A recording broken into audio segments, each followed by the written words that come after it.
Perkenalkan, nama saya Aufuria Tejebua, NIM 2004044134. Di sini saya akan memegang topik 3. Perkenalkan, nama saya Muhammad Saiful Bahri, NIM saya 2004040111. Saya dari kelompok 6. Perkenalkan, nama saya Anastasia Febrilia Katrin Sirait, NIM 2004040127. Saya dari kelompok 6. Nama saya Intan Putri Hidayanti Nur dari NIM 2004040116 dari kelompok 6. Perkenalkan, nama saya Wardania Isnaini Tiana, NIM 19040408. Saya dari kelompok 6. Nama saya Rustiawan Sanjaya Simbolon, NIM 2004044136 dari kelompok 6.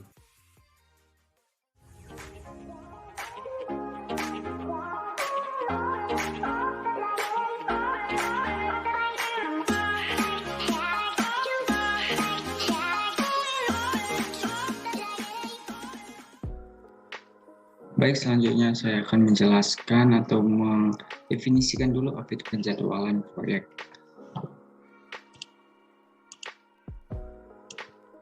Penjadwalan proyek adalah kegiatan menetapkan jangka waktu kegiatan proyek yang harus diselesaikan, bahan baku, tenaga kerja, serta waktu yang dibutuhkan oleh setiap aktivitas.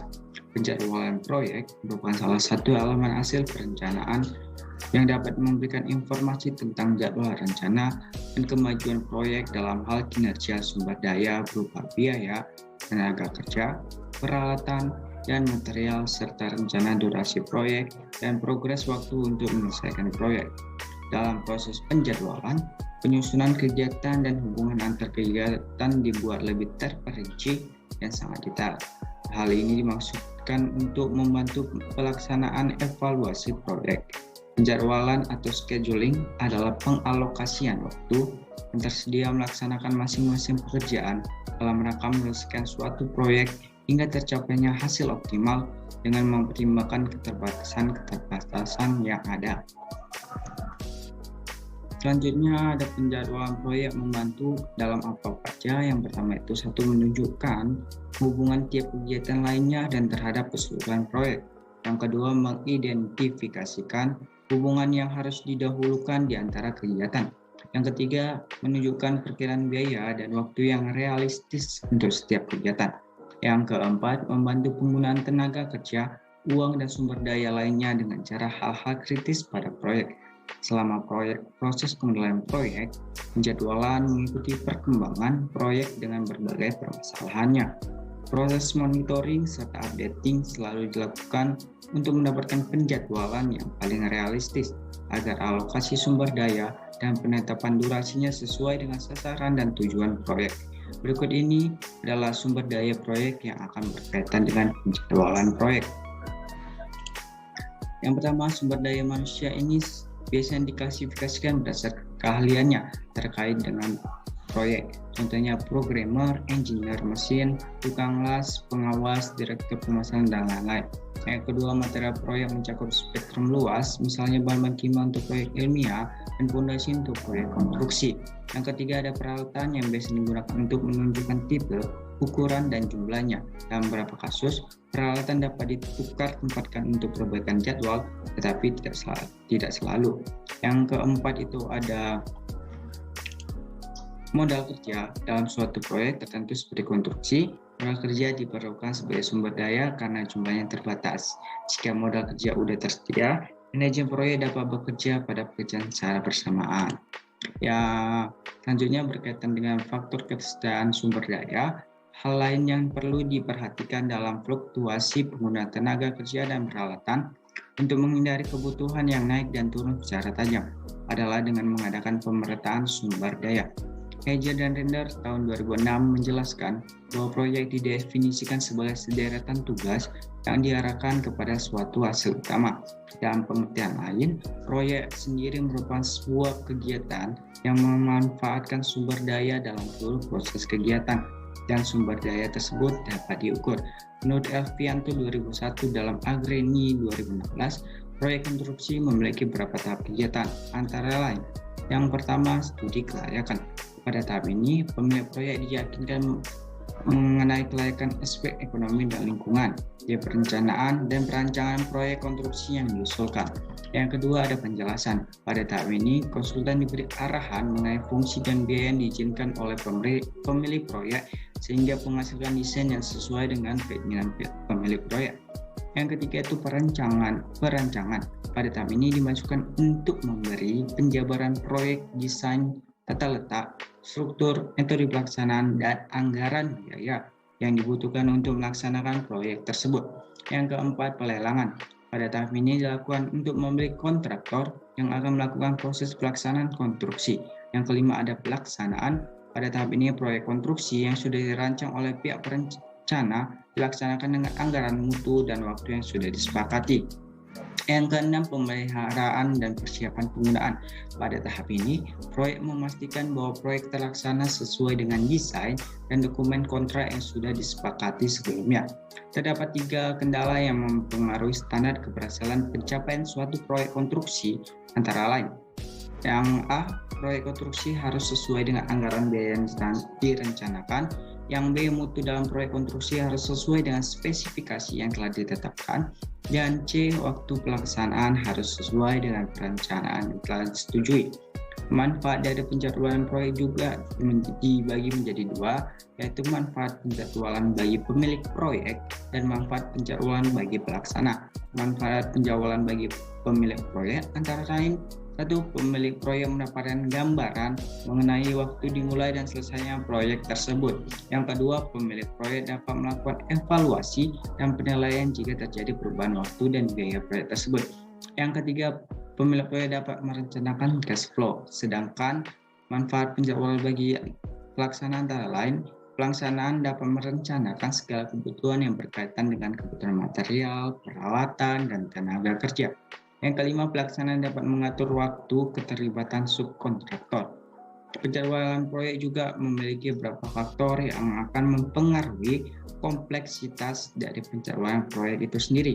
Adapun faktor-faktor yang mempengaruhinya adalah: yang pertama, dana yang tersedia dan dana yang diperlukan. Yang kedua, waktu yang tersedia dan yang diperlukan. Yang ketiga, penambahan tenaga kerja dan jam kerja lembur untuk mempercepat. Dan keempat, sumber daya yang tersedia dan yang diperlukan. Yang terakhir adalah keahlian tenaga kerja dan kecepatan pengerjaan tugas. Di sini saya akan menjelaskan atau menjabarkan sedikit tentang penjadwalan rumah tipe 70. Sebelumnya saya akan kembali ke desainnya, di mana di sini ada desain rumah tipe 70.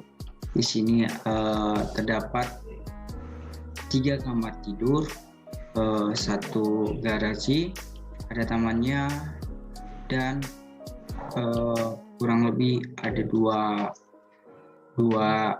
kamar mandi. Yang pertama kamar mandi dalam kamar, dan 1 lagi kamar mandi umum. Di sini juga ada dapur, ada ruang tamu dan ruang makan. Di sini juga ada tampak depan rumah tipe 70. Di sini juga ada tampak kirinya, di mana semua ini sesuai dengan dana yang sudah dibuat. Di sini juga ada rumah tipe 70 sampai sampingnya. Di sini tampak pondasi rumah. Di sini ada tampak atapnya. Dan di sini tampak belakang, di mana di belakang hanya 1 jendela seperti yang sesuai kita buat. Dapur juga ada 1 jendela. Kita langsung balik ke perhitungannya atau penjadwalannya. Di sini ada perhitungan menurut analisis harga satuan pekerjaan atau HSP Peraturan Menteri PUPR atau Pekerjaan Umum dan Perumahan Rakyat nomor 28 tahun 2016. Di sini ada pekerjaan persiapan, baik itu dari pembersihan 1 meter kubik lapangan dan berata, ada pengukuran dan pemasangan 1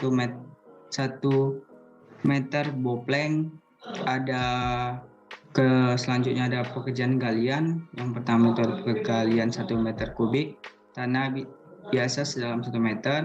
Baru ada pengurukan kembali 1 meter kubik galian tanah biasa sedalam 1 meter. Baru ada pengurukan kembali 1 meter kubik galian dihitung dari 3 kali dari koefisien pekerja.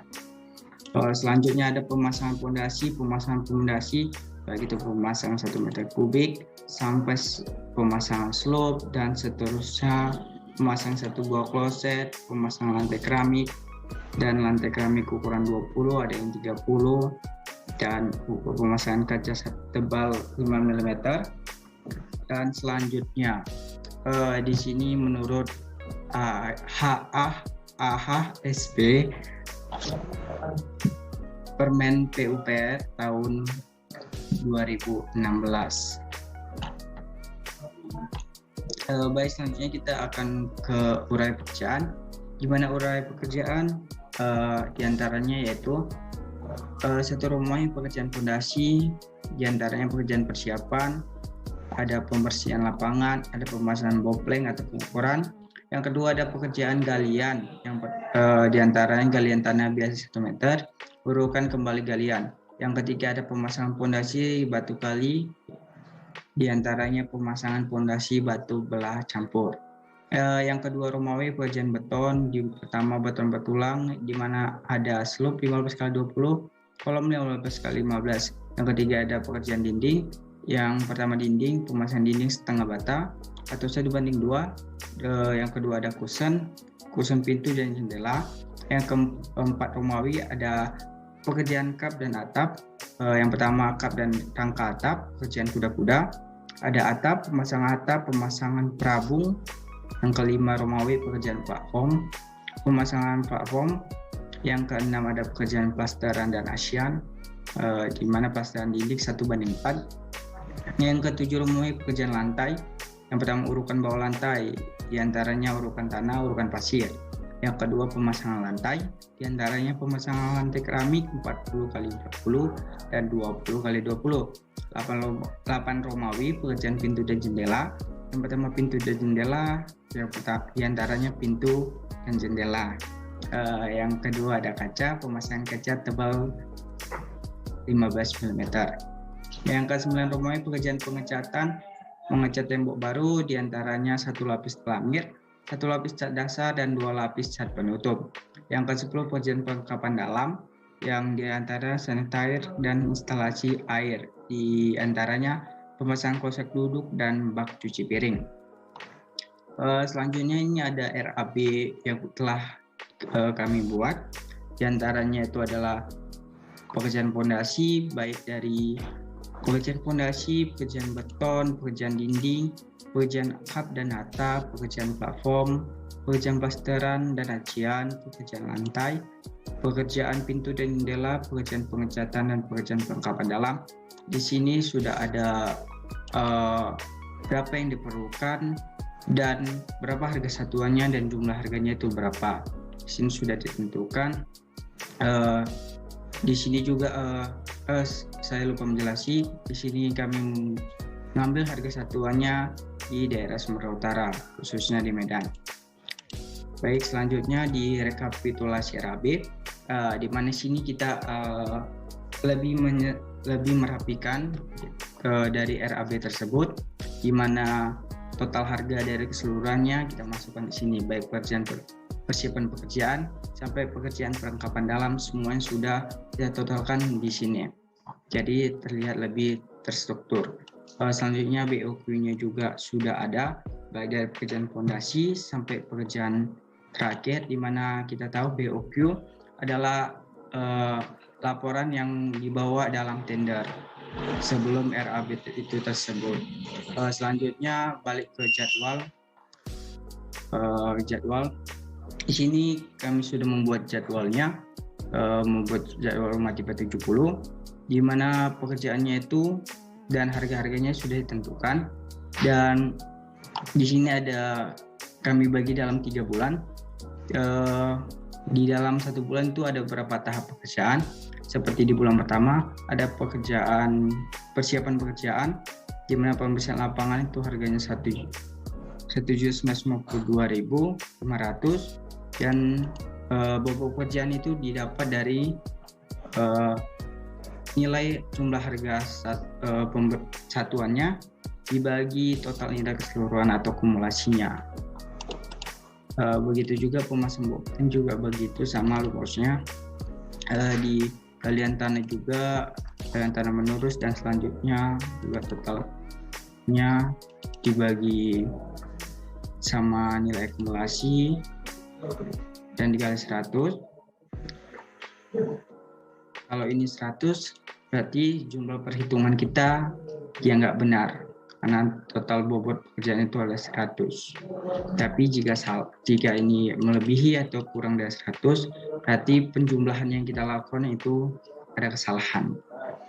Di bulan kedua juga di sini ada 1, 2, 3, 4 tahap, di mana ada pekerjaan dinding. Rumusnya juga masih sama seperti rumus di bulan pertama.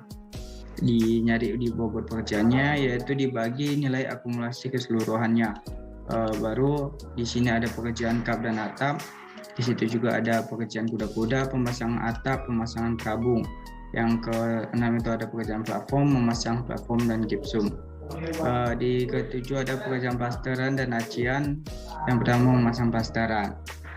Di bulan selanjutnya di sini kami ada 5 tahap, yaitu di bulan terakhir sampai ke finishingnya. Di bulan ketiga ada pekerjaan lantai baik urutan bawah lantai, pasangan lantai.